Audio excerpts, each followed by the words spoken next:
os que agem de forma carnais, ímpias, como justos? Sim, aqui a palavra diz que todos vão receber um novo corpo.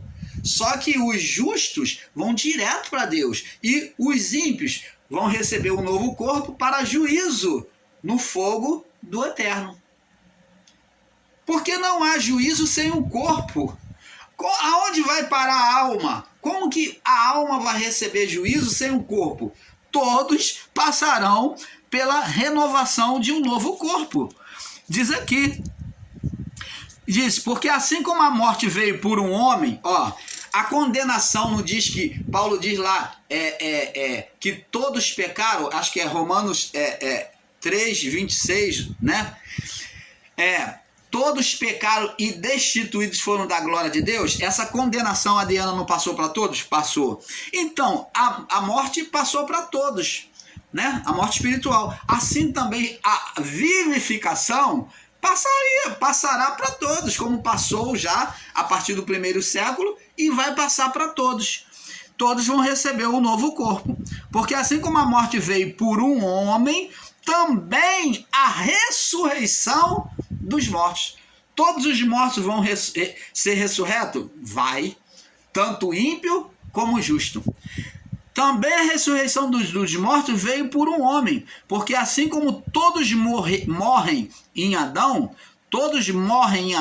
eles falam morrem no período dele. Assim também todos serão vivificados em Cristo. Oh, que maravilha, né? Que maravilha é poder ter a mente iluminada para entender a palavra do Pai. E não estar aí nessa confusão, pregando os espíritos voltam para Deus como o espírito é perfeito. É claro que o espírito é perfeito. E o espírito que vai voltar para Deus é o espírito essência divina, que está em todo homem. Agora, a alma do justo, eles têm que ensinar sobre alma e não usar o termo espírito, porque estão falando, trocando 6 por meia dúzia, estão enxugando o gelo quando fala que o espírito volta para Deus, é óbvio. Você pegar o ensino aí, nós pulamos aí para a próxima parte, para a 6ª parte, a imortalidade da alma. Então, pegar e ensinar que o espírito volta para Deus é você estar enxugando gelo, trocando 6 por meia dúzia, porque é óbvio que o espírito, Jesus mesmo falou, o espírito, na verdade, está pronto, mas a carne é fraca. Então o espírito vai estar sempre pronto. Sempre vai estar pronto o espírito. Então, não é falar nada demais, nada de novidade. Então, na ressurreição, como Paulo diz, vamos lá no livro de 1 Coríntios, só para confirmar, para nós terminarmos essa série e entrarmos na outra, em que nós vamos falar sobre discernindo o espírito no homem, que é o próximo vídeo. Antes de falarmos sobre o tabernáculo, isso tudo o irmão Paulo procura colocar em ordem para você ir tendo o entendimento e você raciocinar. Então, lá em 1 Coríntios, capítulo 15, vamos ver o Paulo falando sobre a transformação dos corpos. Paulo fala sobre isso, mas eles parecem que não leem a Bíblia, estão lendo gibi. Porque, poxa, como é que pode falar de espírito voltar para Deus e não entendendo que a alma que vai receber o novo corpo? O espírito não tem condenação. O espírito é perfeito. Aqui, ó, 1 Coríntios 15, 42. Ficar enxugando gelo, falar que o espírito vai voltar para Deus, você ficar pregando que o espírito vai voltar para Deus, você está enxugando gelo, trocando 6 por meia dúzia, é uma coisa óbvia. Agora ensina que a alma, o destino da alma, tanto do ímpio como do justo, ensina isso, explica isso para as pessoas. E não fica enxugando gelo falando uma coisa óbvia, que todo espírito vai voltar para Deus, seja do ímpio ou seja do justo. Quando há a morte do corpo, todo espírito volta, a essência da vida volta para Deus. Então, deixou esse tabernáculo físico, o espírito volta para Deus. 15, 42 ao 44. 1 Coríntios 15, 42 ao 44. Diz assim, ó. Assim também, a ressurreição, assim também a ressurreição dos mortos. Vamos ler aqui no verso 40, para ter um perfeito entendimento. Diz aqui, 1 Coríntios 15, 40. Há corpos celestes e corpos terrestres. Então, aqui, você tem que raciocinar, meu amado irmão, minha amada irmã, que Paulo está falando que há corpos terrestres e corpos celestes. Então, existem duas naturezas. Ele está mostrando duas naturezas. Corpos celeste e corpo terrestre, que é da terra, e corpo celeste. Então o homem é dotado de quantas naturezas? Duas. Corpo terrestre e corpo celeste. Se ele tem espírito, se ele tem alma, é corpo celeste. A alma vem pelo espírito. Então, ele tem as duas naturezas. Há corpos celestes e corpos terrestres. Mas uma é a glória dos celestes e outra agora a glória dos terrestres. Você pode comparar também a vida humana com a vida dos anjos, né? Essa duplicidade. Um vive na terra e outro nos céus. Mas o homem tem as duas naturezas. O homem tem essa duplicidade que os anjos não têm. Uma é a glória do sol, outra é a glória da lua, outra a glória das estrelas. Porque uma estrela difere em glória de outra estrela. Então há diferença no nosso, desenvolvimento espiritual, no nosso brilho espiritual diante de Deus também.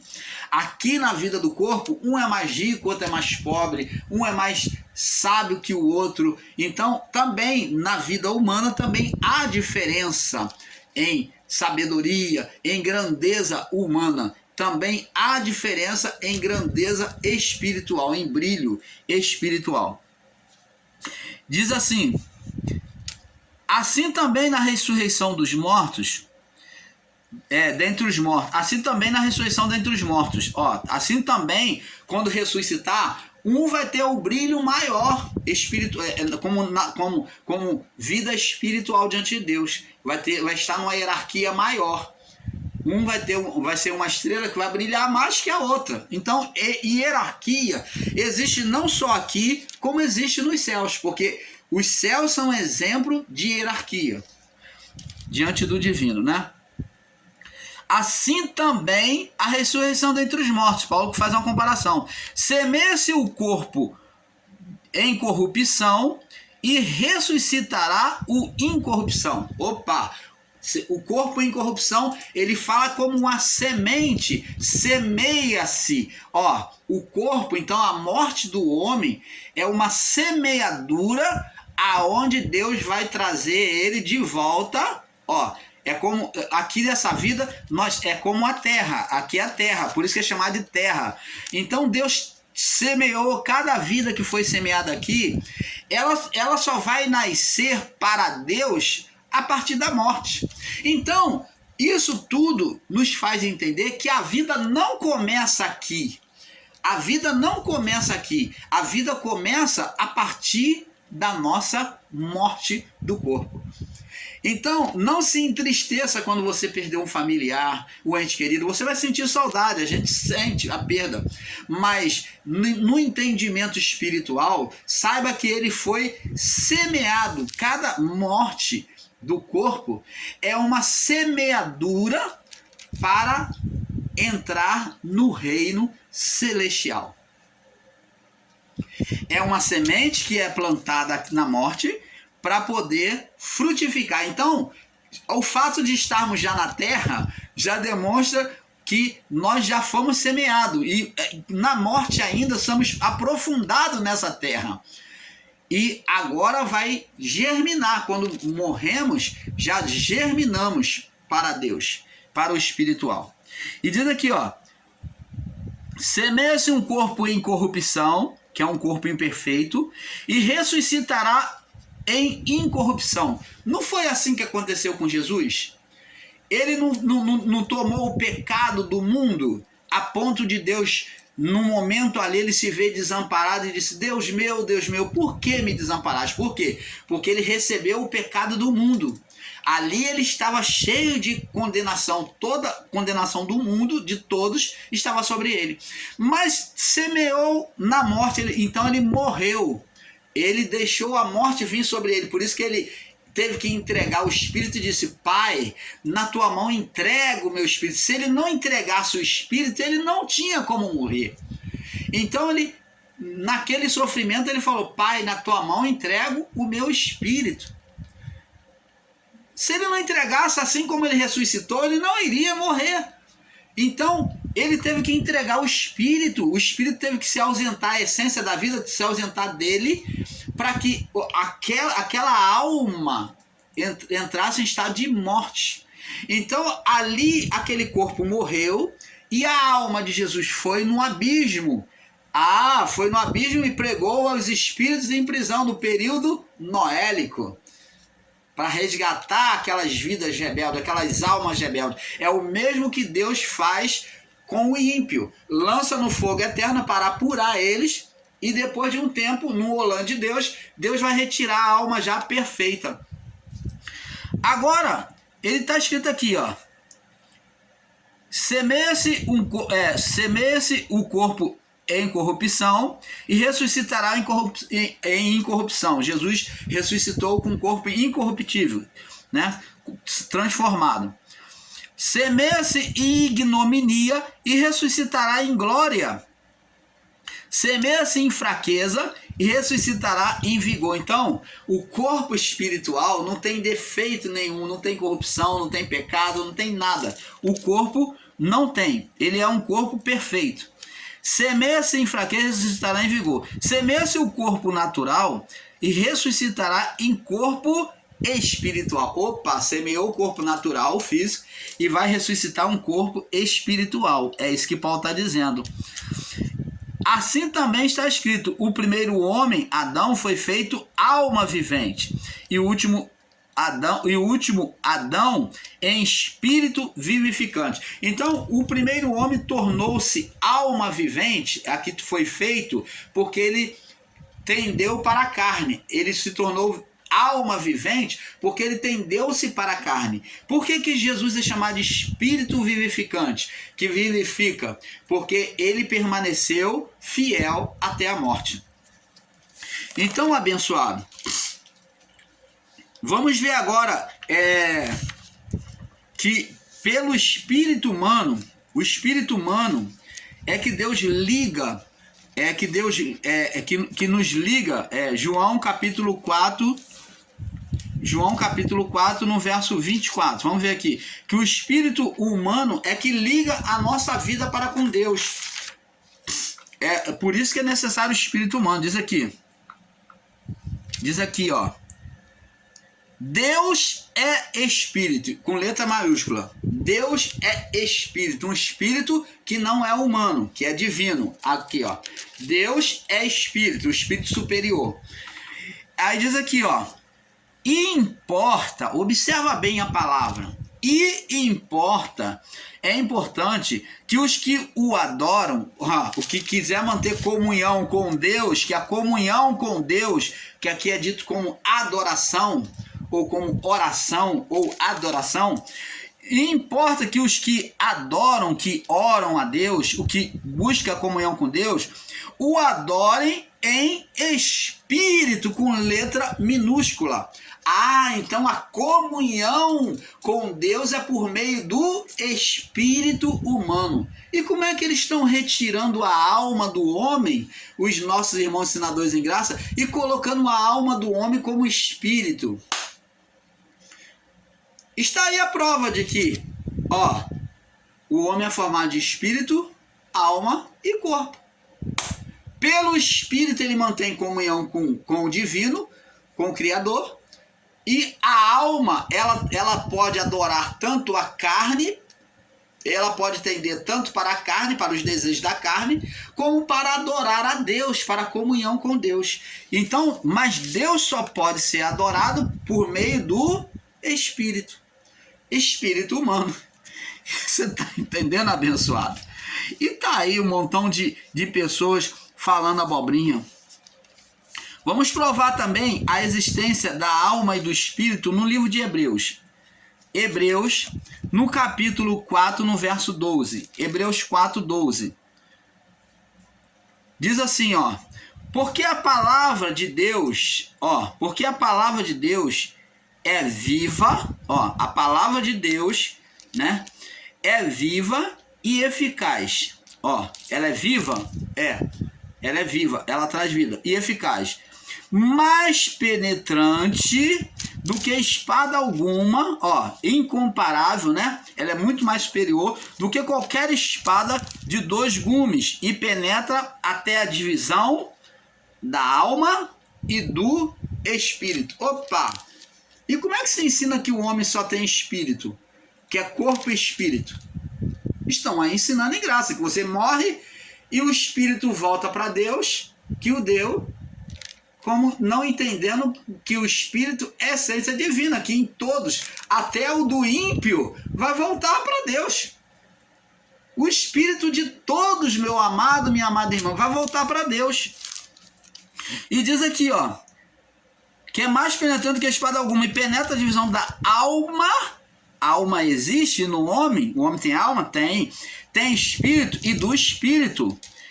E das juntas e medula. Agora está falando da parte física, do corpo físico do homem, junta e medula, representando o corpo físico. Então vemos aqui espírito, alma e corpo, pelas juntas e medulas. E diz aqui, é apta para discernir os pensamentos e intenção do coração. Abençoados! E aí estão ensinando abobrinhas. Mas me parece que muitos dos nossos irmãos que assistem esses canais gostam de ser enrolado. Então, espírito é chamado na Bíblia, na tradução, de pneuma, né? É fôlego ou sopro. Vamos ver agora lá no livro de Gênesis, para nós irmos fechando sobre esse estudo nessa parte. Não vamos estar prolongando, não. Espírito é chamado de pneuma. Pneuma. É Gênesis capítulo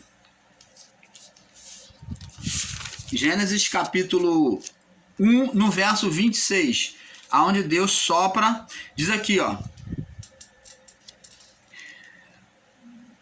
olha só o que diz aqui, Disse Deus aqui, Gênesis capítulo 1, 26, 27, diz assim: e disse Deus, façamos o homem, vamos fazer o homem, falou diante dos anjos, façamos o homem a nossa imagem, conforme a nossa semelhança, e domine sobre os peixes do mar, sobre as aves do céu, sobre o gado, sobre toda a terra, e sobre todo réptil que move sobre a terra.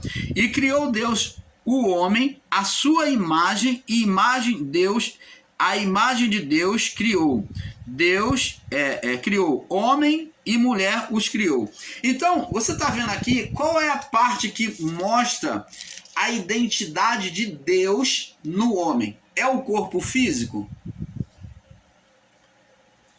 Não.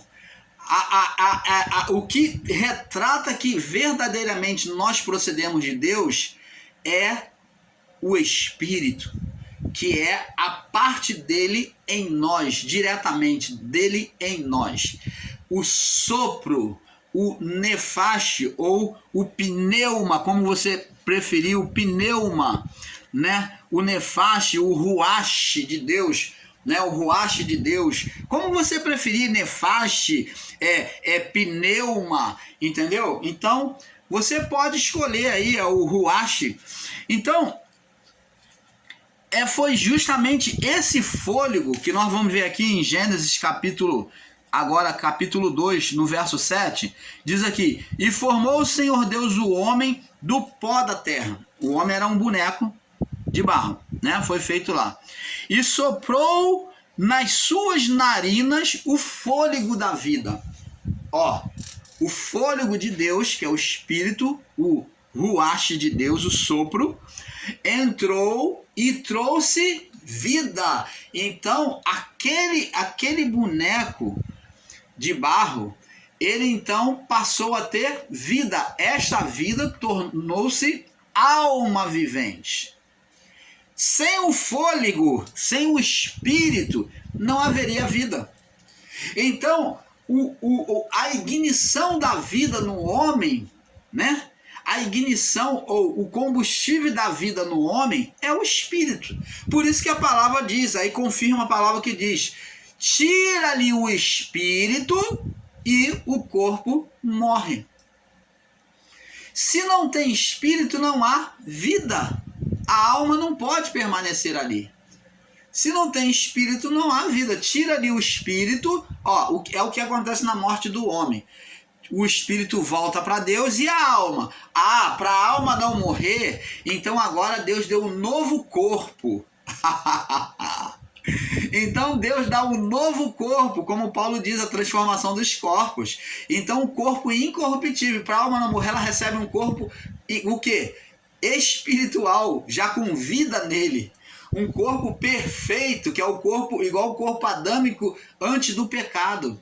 Então agora a alma entra dentro deste corpo perfeito. Então agora ela passa a viver para estar diante de Deus ou para receber o juízo de Deus, do fogo eterno. O fogo do eterno, para purificar aquela alma. Então não adianta ter para onde correr. Sua alma ela volta perfeita para Deus, ela vai sofrer juízo e ela vai ter que voltar perfeita para Deus. O juízo é a apuração de Deus para que a alma volte perfeita. Ela vai ser perfeita de qualquer forma. A alma do ímpio, ela vai chegar à perfeição de qualquer forma. Por isso que ensinamos aqui que a alma do homem é imortal. Então, abençoado, vemos aqui também em Gênesis 3, 22. Depois do homem receber o fôlego e ser alma vivente, ele então peca contra Deus. Agora em Gênesis 3, 22, diz assim, que o homem pecou contra Deus. Olha o que Deus disse. Disse o Senhor Deus: eis que o homem é como um de nós, sabendo o bem e o mal. Então, agora o homem, além de ser imagem e semelhança de Deus, ele agora passa a receber um atributo de Deus que ele cobiçou, que é o conhecimento. Nós vamos fazer um vídeo, vamos postar um vídeo aqui sobre o conhecimento, que vai ser tremendo também. Um vídeo eu vou postar depois do tabernáculo. O tabernáculo vai ser um pouco extensivo, mas vai trazer muitas revelações. E depois eu vou postar sobre o conhecimento que foi cobiçado pelo homem. Olha, vai trazer muita revelação também, tá? Ele vai ser um vídeo mais curto, mas vai trazer muita revelação. Então, abençoado, agora o homem passa a ter mais um atributo divino. Ele passa a ter mais um atributo, que agora é o conhecimento. Então, é muito importante. Nós, agora, o canal Luzes da Graça, nós vamos ficando por aqui com este assunto, porque é um pouco aqui, um pouco ali. Agora nós terminamos essa série sobre a imortalidade da alma. Nós vamos agora começar explicando e provando ainda, né? Já fizemos umas pinceladas, vamos estar falando sobre discernindo o espírito do homem, né? Então, nós vamos falar qual é o espírito que é perfeito diante de Deus, para tirar esses enganos desses irmãos aí que estão ensinando estão neutralizando a alma e ensinando o espírito que vai para Deus como o espírito perfeito. É claro que o espírito é perfeito, ele volta para Deus de todo mundo. Então, vamos para o próximo vídeo, que é discernindo o espírito humano, que é paralelo a esse estudo que nós falamos, tá? Paz seja dada a todos. Paz.